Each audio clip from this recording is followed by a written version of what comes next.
തീർച്ചയായിട്ടും ഞങ്ങൾ എല്ലാ ആവശ്യത്തിലാണ്. ഞങ്ങൾ കുന്നത്തൂർ ഐവറുകാല ഏരിയ പ്രസിഡന്റാണ്. പ്രവർത്തനങ്ങളൊക്കെ ഞങ്ങൾ വളരെ ശക്തമായ രീതിയിൽ പ്രവർത്തിക്കുകയാണ്, ജയിക്കാൻ വേണ്ടി പ്രവർത്തിക്കുകയാണ്. എല്ലാവരും ഒരേ വേഷത്തിൽ തീർച്ചയായിട്ടും ഞങ്ങളുടെ ശക്തി പ്രകടനമാണ്. മോദിയുടെ തന്നെ ഗ്യാരണ്ടി നാരിശക്തിയാണ്.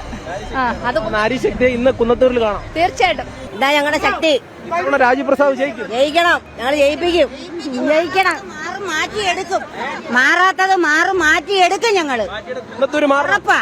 കുന്നത്തൂര് മൊത്തത്തിൽ മാറും, കുന്നത്തൂര് പ്രത്യേകിച്ച് ഞങ്ങൾ മാറ്റിയെടുക്കും. കുന്നത്തൂരിൽ വികസനം ഇതുവരെ എത്തിയിട്ടില്ലെന്നാണ് പറയുന്നത്. ശാസ്താംകോട്ട കായൽ വെള്ളമില്ല, കുടിക്കാൻ വെള്ളമില്ല. ശാസ്താംകോട്ട കായലിന്റെ തീരത്താ ഈ പടിഞ്ഞാറേക്കരയുടെയും കുന്നത്തൂർ താലൂക്ക്. ഞങ്ങൾക്ക് വെള്ളം കിട്ടുന്നില്ലല്ലോ.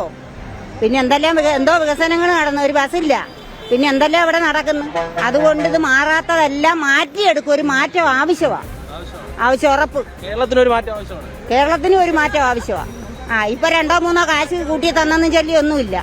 ഒരു മാറ്റം ആവശ്യമാണ്, മാറണം.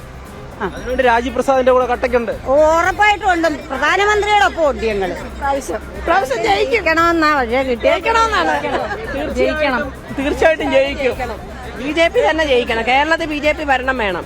മോദി സർക്കാരിന്റെ ഭരണത്തിന് ഒരു പിന്തുണ പ്രഖ്യാപിച്ചുകൊണ്ട് നമ്മുടെ കേരളത്തിലും നല്ല രീതിയിൽ ഭരണം മുന്നോട്ട് കൊണ്ടുവരാനായിട്ട് നമുക്കൊരു മാറ്റം അത്യാവശ്യമാണ്. അതിനു വേണ്ടിയിട്ട് ഞങ്ങൾ സ്ത്രീകൾ അദ്ദേഹത്തിനോടും അതോടൊപ്പം തന്നെ രാജീവ്പ്രസാദിന്റെ കൂടെയും ഉണ്ട്.